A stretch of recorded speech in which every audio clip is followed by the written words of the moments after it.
E aí, pessoal, vamos resolver alguns exercícios agora, sobre transformações gasosas, né? Para quem não conhece, eu sou o professor Bruno, professor de física, e a gente não vai resolver qualquer exercício, a gente vai resolver alguns exercícios que eu já apliquei numa prova, certo? Então vamos lá, primeira coisa que se faz quando tu está numa prova. Chegou na prova, o que tu faz primeiro? Coloca o nome, né? Aqui, ó, vou botar meu nome aqui, Bruno. Por quê? Porque o professor adora chegar em casa depois, ver que o aluno não preencheu o cabeçalho e tem que ficar adivinhando, né? Olhando a chamada, quem é que faltou, não faltou. Enfim, gente, preencha seu nome, número, colocar aqui número 1. Por quê? Porque sim, porque eu quero. Turma aqui, vou botar turma... isso aqui é uma prova do segundo ano, então eu vou botar aqui, ó. Turma segundo qualquer coisa, segundo X aqui, ó. Beleza, né? Então, primeira parte são questões discursivas, tá? Então, questões aqui, ó, de resolver e fazer conta, basicamente. Vamos começar pela primeira questão. Olha só, eu tenho um cilindro com êmbolo, contém certa quantidade de gás nobre a 27 graus Celsius, vamos circular, o qual exerce uma pressão de 1,5 atm e ocupa um volume de 6 litros, né? Essas são as condições iniciais do gás. Qual será o volume dele? Então, eu quero descobrir aqui, ó, qual será o volume dele ocupado por este gás se a temperatura subir isobaricamente até 77. Bom, o aluno é esperto, o aluno estudou, sabe que isobaricamente é o quê? É a pressão constante, certo? Se a pressão é constante, não preciso me preocupar com ela na conta. Eu posso fazer uma proporção direta entre volume inicial dividido pela temperatura inicial é igual ao volume final dividido pela temperatura final. Essa é a relação da transformação isobárica, certo? Então, ó, vamos ver. Qual é o volume inicial? O volume inicial é 6 litros. Qual é a temperatura inicial? A temperatura inicial é 27. Opa, não posso usar 27, né? O aluno está ligado, o aluno estudou. Pô, professor, não posso usar graus Celsius, tem que usar Kelvin. Exatamente. Por quê? Porque a escala Kelvin foi construída a partir do estudo dos gases. Então, exatamente, tu vai ter que sempre usar a escala Kelvin, beleza? 27 graus Celsius, quando tu soma 273, vai dar a temperatura de 300 Kelvin. O volume final é o que tu quer descobrir. E a temperatura final, 77 Celsius aqui, ó, 77 graus Celsius, ao somar 273, tu vai ter 350. Então, continuando aqui, ó, o teu volume final, esse 350 vai vir para cá, vai ser 350 vezes 6 dividido por 300. Pode simplificar esse zero com esse zero aqui, tu pode fazer uma divisão aqui, ó, em cima e embaixo, dividir por 5. Para quê? Para dar uma simplificada, né? 35 dividido por 5, 7. Esse 6 continua do jeito que está. Tu vai dividir em cima e embaixo pelo mesmo número, então se tu dividiu por 5 aqui, tu vai dividir por 5 aqui também. 30 dividido por 5 é 6. Olha só como ficou fácil. 6 simplifica com 6, quase não precisa fazer conta. O volume final, então, é 7. Qual é a unidade desse volume final? Poxa, se o volume inicial era 6 litros, esse 6 aqui é litro. Então, esse volume que eu encontrar aqui também vai ser litro. Então, aqui meu volume final é de 7 litros. Beleza, ó, bem rapidinho a primeira questão, já matamos. Vamos para a questão 2. Num recipiente indeformável, opa, já tem uma dica legal aqui, ó, recipiente indeformável, volume constante. Vou anotar aqui, ó, volume constante. Provido de válvula especial, encontra-se confinado 2 mols de oxigênio, o qual são 32 gramas por mol, né? Se eu tenho 2 mols, eu tenho 64 gramas de oxigênio, né? Basicamente isso. A 0 graus Celsius e 1 atm, condições iniciais aqui. Num dado instante, abre-se a válvula e permite que 16 gramas do gás escapem. Poxa, se sair o gás, eu não posso mais fazer uma relação igual essa aqui de cima, de uma simples transformação. Eu tenho que usar a minha relação de que PV é igual a nRT. Por quê? Porque o N mudou. A quantidade de gás mudou. Aqui em cima não, a quantidade de gás era a mesma. Quando a quantidade de gás muda, tem que usar essa relação aqui, PV igual a nRT. Eu sei que o volume é constante. Vamos continuar aqui, ó. 16 gramas do gás vão escapar, só que eu vou manter a mesma temperatura. Olha só, mesma temperatura. Ah, então eu também sei que a temperatura é constante. Pô, legal, né? Se eu for olhar na minha equação aqui, ó, esse volume é uma coisa constante e essa temperatura é uma coisa constante. Então eu vou tentar isolar eles e deixar eles de um lado só. Como assim?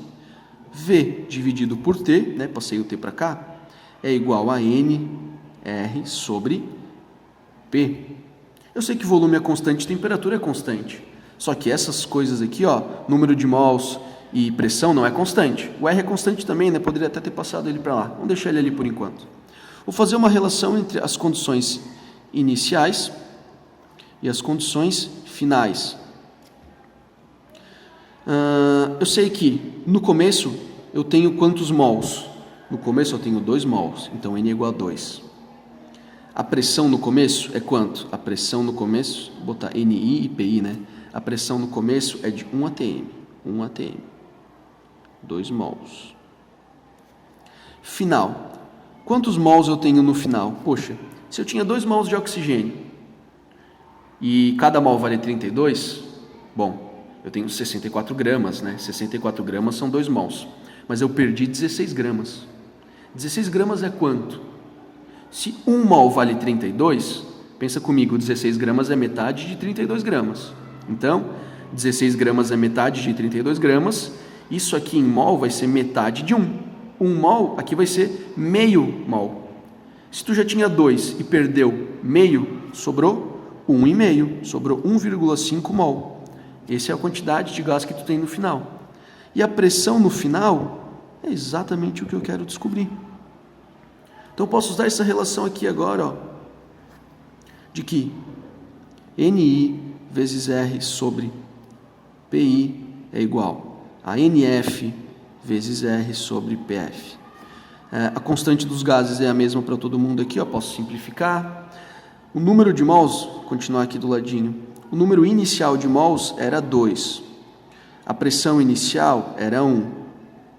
O número final de mols é 1,5, 1,5 mol, e a pressão final é o que tu quer descobrir. Como é que vai ficar isso? Tu pode inverter os dois lados e tu vai ter, continuando aqui, ó, que a pressão final é 1,5, né, dividido por 2. 1,5 dividido por 2, se tu multiplicar em cima e embaixo por 2, é a mesma coisa que 3 dividido por 4, ou ainda 3 dividido por 4, 0,75 é pressão, então 0,75 atm. Olha só, tá aqui, ó, pressão 0,75 atm. Beleza? Né? Faz sentido? Faz, né? Eu tinha 2 mols e eu tirei uma certa quantidade, fiquei com menos gás lá dentro.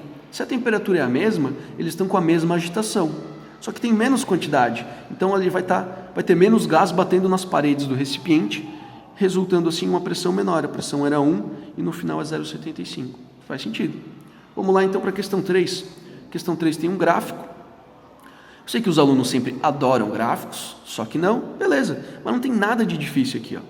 Com base no gráfico a seguir, que representa uma transformação a volume constante, pô, olha a dica aqui, ó, volume constante, de um gás ideal, podemos afirmar que no estado B a temperatura é de quanto? Ele quer saber aqui, ó, no estado B, o gráfico é de temperatura, quanto que vale essa temperatura aqui que eu vou colocar como X, né? Enfim. Eu sei que a temperatura antes era 20 e ele estava numa pressão de 2, a temperatura eu quero descobrir estava numa pressão de 4. Como é uma transformação a volume constante, tu vai usar aquela relação de que pressão inicial dividido pela temperatura inicial é igual a pressão final dividido pela temperatura final. Mas essas temperaturas têm que estar sempre em Kelvin, tá? Então tem que tomar cuidado só com isso. Pressão inicial, 2. Então vou colocar aqui, ó, 2 dividido pela temperatura inicial, 20 mais 273, vai dar 293. É igual a pressão final, que é 4, dividido pela temperatura final que eu quero descobrir. Então, vamos isolar a temperatura final aqui, ó. Posso inverter os dois lados de novo, né? Eu vou ter que a temperatura final é 4 vezes 293 dividido por 2. 4 com 2, pode simplificar, né? Vai ficar 2 em cima. Então, a temperatura final, ela é o quê? 2 vezes 293. Quanto é que vai dar isso? Vamos ver. 3 vezes 2, 6. 9 vezes 2, 18. Vai 1. 2 vezes 2, 4. 586 Kelvin. Então, como ele quer saber qual é a temperatura, não deu nenhuma distinção de unidade, poderia deixar a temperatura assim. Ou, se tu quiser, tu ainda pode subtrair 273 para chegar na temperatura em Celsius, né? 3 para 6 aqui, ó. 3, 7 para 8, 1, 2 para 5, 3. Então, se tu quiser chegar numa temperatura em Celsius, seria 313 graus Celsius. Qualquer uma das respostas estaria correta, porque significa a mesma coisa, né? A temperatura vai aumentar, e vai aumentar muito, né? Porque ele foi de 20 para 313. Tu acha que vai só dobrar? Sim, ele vai dobrar, mas ele dobra em Kelvin. Então, 293, o dobro é 586, tá? Então, tranquilo, sem muita dificuldade aqui também. Por último, a questão 4. Eu tenho uma quantidade de gás ideal colocado em um recipiente totalmente fechado de 2 litros. Ó, 2 litros. Eu medi que a temperatura do gás era de 300 Kelvin e este gás fazia uma pressão de 2 atm. Quantos mols de gás estão dentro do recipiente? Uma pergunta direta. Eu vou simplesmente usar PV igual a nRT. Pressão, quanto que era? 2 atm. Volume, quanto que é? 2 litros. Número de mols, quanto que é? Eu quero descobrir. O R é 0,082. Pô, como é que eu ia lembrar desse número? Aqui, ó, no verso da prova, tem um formulário com PV igual a nRT e tem R, tem 2 valores de R aqui, ó. Qual que eu vou usar? Pô, um aqui tem Joule, mol e Kelvin. O outro tem ATM, litro, mol e Kelvin. Lá na questão eu sei que ele me deu em ATM a pressão e em litros o volume. Então eu vou simplesmente utilizar esse 0,082, né? Não faz sentido eu usar esse aqui se ele me deu ATM litro. Então, 0,082. Voltando lá para frente, 0,082. E a temperatura, que é 300 Kelvin. Isolando o N, que é o que tu quer descobrir, o que vai ter? Tu vai ter que N é igual a 4, porque 2 vezes 2 é 4, dividido por, se tu fizer essa multiplicação toda aqui, ó, é a mesma coisa que tu fazer 300, passa 2 vírgulas para cá, ele vira um 3, esse 0 vem 2 vezes para cá, ele vira um 8,2, quanto que é 8,2? Vezes 3, 3 vezes 2, 6, 8 vezes 3, 24, tem uma vírgula aqui, ó, 24,6, beleza? O que mais que eu posso fazer? Posso melhorar essa fração para tirar essa vírgula aqui, ó. Posso fazer isso aqui como sendo 40 dividido por 246. E eu posso simplificar mais uma vez, dividir tudo por 2. Se eu dividir tudo por 2, a metade de 40 é 20. A metade disso é 123. Tu poderia deixar a tua resposta nessa proporção aqui, ó, 20 dividido por 123. Que já está simplificado, não tem como simplificar mais do que isso. Ou tu pode realmente fazer a conta. Se tu fizesse a conta, tu ia chegar num valor de 0,16 mols. Então, o teu N aqui, ó, é 0,16 mol. É uma quantidade pequena de gás, né? Poderia responder tanto assim, ou deixar no formato de fração mesmo, porque às vezes é muito, né? Sei que é complicado fazer a conta, a prova é meio rápida, mas pode deixar tanto em fração como resolver e ficar 0,16 mols. Então, a primeira parte da prova era isso. Bem tranquilo, né? Essas são as questões de escrever. Tá, e as questões de múltipla escolha? As questões de múltipla escolha, a gente vai fazer mais rapidinho aqui, ó. Vamos ser aluno inteligente, né? Estudei um monte, sei rapidamente resolver essas questões aqui, ó. Sobre transformações gasosas, assinale e some as proposições corretas. Em uma transformação isobárica, isobárico tem a ver com pressão constante, né? Vamos anotar aqui, pressão constante.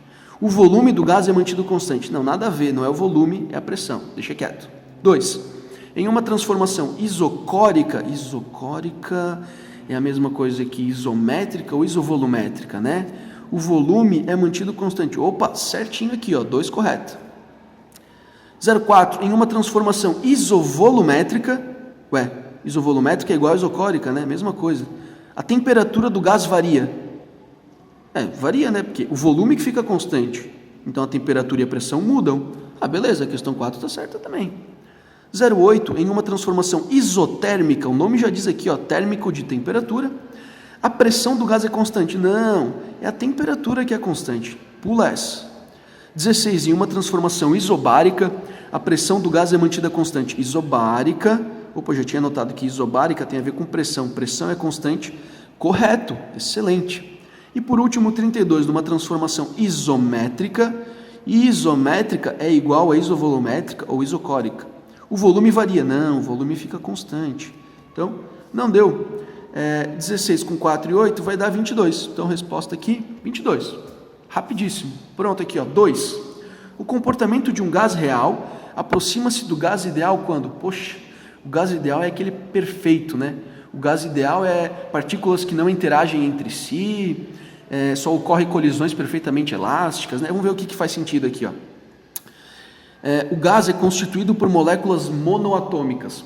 Molécula monoatômica é aquela menor possível, né? Só tem um átomo. Então ela não tem como... Se eu tivesse 2 átomos, por exemplo, ela poderia ficar girando. E isso não tem nada a ver com o gás ideal. O gás ideal é aquele que só vai para um lado e para o outro. Ele só translata em 3 dimensões, né? Mas esse aqui é monoatômico, só tem um átomo. Um átomo é bem parecido com... É o que vai se aproximar do gás ideal. Beleza, tá certo. 2. É constituído por átomos pesados. Poxa, átomos pesados. Pesado significa que o peso tem uma certa influência.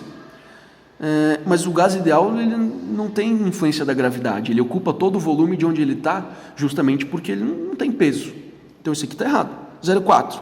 Está em um recipiente com paredes rígidas. Uma parede rígida é aquela parede que tu joga alguma coisa, bate e volta, né? Que a parede é o mais dura possível, significa que não tem perda de energia ali pelo aquecimento. Então, realmente, se tu colocar um gás no recipiente de paredes rígidas, ele vai se comportar mais como um gás ideal também, 0,4, correto. 0,8. Suas moléculas transformam continuamente energia cinética em energia térmica. Como assim? Estou transformando o tempo inteiro energia cinética em energia térmica. Tá, mas se eu estou transformando energia cinética em outra energia, minha partícula vai parar de se mover? Faz sentido, né? O gás ideal não faz isso. O gás ideal ele continua se movendo sem perder energia. Então isso aqui está errado. 16. Cada molécula atrai a outra formando pares. Poxa, eu sei que um gás ideal é aquele cujas moléculas não se atraem. Não tem interação eletromagnética entre elas. Então isso aqui ó, não atrai não, está errado.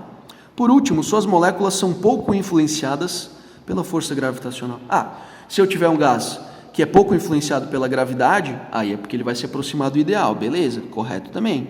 Então, 32, 4 e 1. Vai dar 37. Tá aqui, resposta 37. Um pouquinho mais complicada essa, né? Mas sabendo a teoria não tem erro. Próximo aqui, ó, múltipla escolha, só ABCD. Tenho 3 gráficos aqui e eu quero saber qual transformação ocorreu em cada gráfico. Aqui eu tenho o gráfico de volume por temperatura, e é uma reta. O volume está mudando e a temperatura também está mudando. Conforme o volume aumenta, a temperatura aumenta. Isso quer dizer que algo ficou constante. O que ficou constante aqui? A pressão. Então aqui eu sei que a pressão é constante. Opa, bom, fui interrompido, agora eu vou continuar aqui, né? Primeiro gráfico aqui, volume e temperatura variam constantemente, conforme um varia, o outro varia também. Isso quer dizer que a pressão é constante, que eles estão variando de uma forma linear, né? Forma linha reta, obviamente. Aqui eu tenho uma pressão e temperatura. Conforme a pressão aumenta, a temperatura aumenta. Isso aqui forma uma linha reta. Então a outra variável deve estar constante. Se a pressão e a temperatura variam, aqui o volume é constante. Então eu sei que pressão constante e volume constante. Já posso olhar nas alternativas aqui, ó. A primeira pressão constante, isobárica. Vamos ver, isobárica. Opa, tem uma isobárica aqui e tem uma isobárica aqui. Olha só. A segunda, o volume é constante. O volume é o quê? Isovolumétrico, isométrico ou isocórico. Olha aqui, isovolumétrico. Pô, fechou. Já sei que é B. Vamos olhar aqui por último, isotérmica. Isotérmica é quando a temperatura não varia. Aqui a pressão está variando e o volume varia também. Só que eles estão variando, não dá para ter certeza no gráfico, mas eles estão variando de forma inversamente proporcional. Isso aqui é quando a temperatura é constante. Mas só olhando esses 2 gráficos do começo já dá para ter certeza que era a letra B, né? Vamos aqui para 2 então. Sabe-se que a pressão que um gás exerce sobre o recipiente é decorrente dos choques de suas moléculas contra as paredes do recipiente, diminuindo em 50% o volume do recipiente que contém o gás ideal, sem alterar a temperatura. Opa, não vou mexer na temperatura. Se eu não mexo na temperatura, eu sei que PI/VI é igual a PF/VF. É uma proporção direta. Se por acaso tu aumentar um deles aqui, o outro vai ter que diminuir no final. Ele está justamente querendo saber a razão entre a pressão final e a pressão inicial se tu diminuir 50% o volume. Então, vamos ver aqui, ó. Pressão inicial não sei quanto que é, volume inicial não sei quanto que é, pressão final também não sei quanto que é, mas eu sei que o volume final é o quê? Ele é metade do volume inicial. Então eu posso simplificar o volume inicial aqui. Ele quer a razão entre PF e PI. Então eu tenho que ter PF dividido por PI. Então esse 2 tem que vir para cá. Aqui vai ficar PF. E esse PI vem dividindo para cá. Está aqui, ó. Fechou. Eu sei que a pressão final vai ser o dobro da pressão inicial. 2. Essa é a proporção. Né? Mais fácil que essa não tem. Diminuiu metade do volume, vai aumentar o dobro da pressão. Pronto. Próximo aqui, ó. 3. Qual das definições abaixo melhor representa um gás de acordo com a física? O que seria gás? Né? Vamos ver. Gás é um fluido que não possui as propriedades de compressibilidade e expansibilidade. O que é compressibilidade? É quando tu consegue comprimir. O gás eu consigo comprimir? Consigo, né? Óbvio.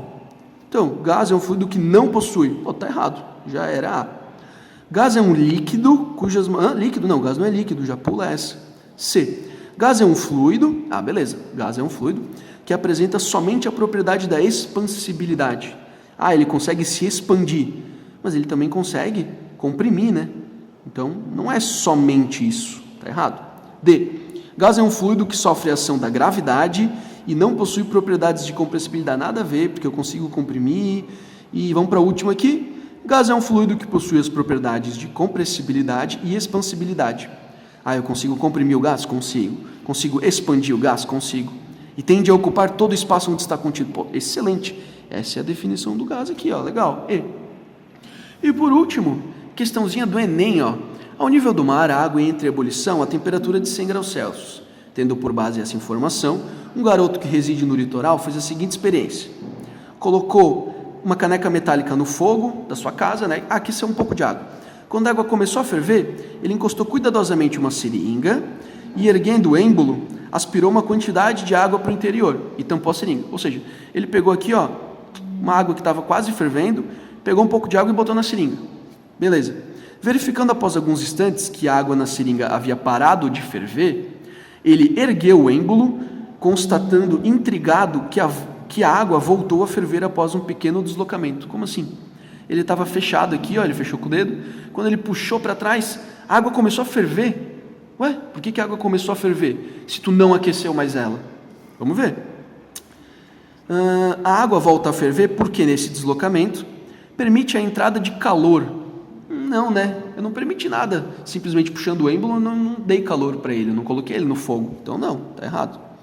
Provoca por atrito um aquecimento. Não, né?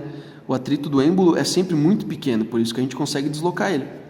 C. Produz um aumento de volume que aumenta o ponto de ebulição. Se eu fosse aumentar o ponto de ebulição da água, eu diria que a água não ia ferver a 100 graus Celsius, ela iria ferver a mais.